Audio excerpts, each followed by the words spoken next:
Good news mga ka-SSS members. Alam nyo ba na sa panahon ng kalamidad, bukod sa calamity loan ay pwede rin po na mag-apply ng salary loan ang mga miyembro ng SSS.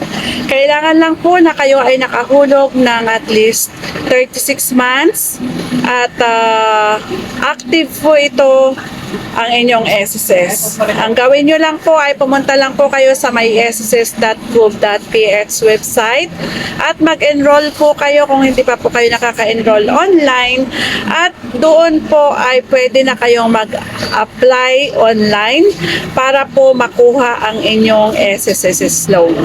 Kaya doon po sa mga naapektuhan po ng bagyong Christine, syempre marami din po ang mga member ng SSS na apektado. System sa alok na salary loan ng social insurance entity. Ito ay bukas para sa mga miyembro ng SSS na nag-post ng hindi, bababa sa 36 buwan ng kontribusyon. 6 sa mga ito ay nasa loob ng huling 12 buwan.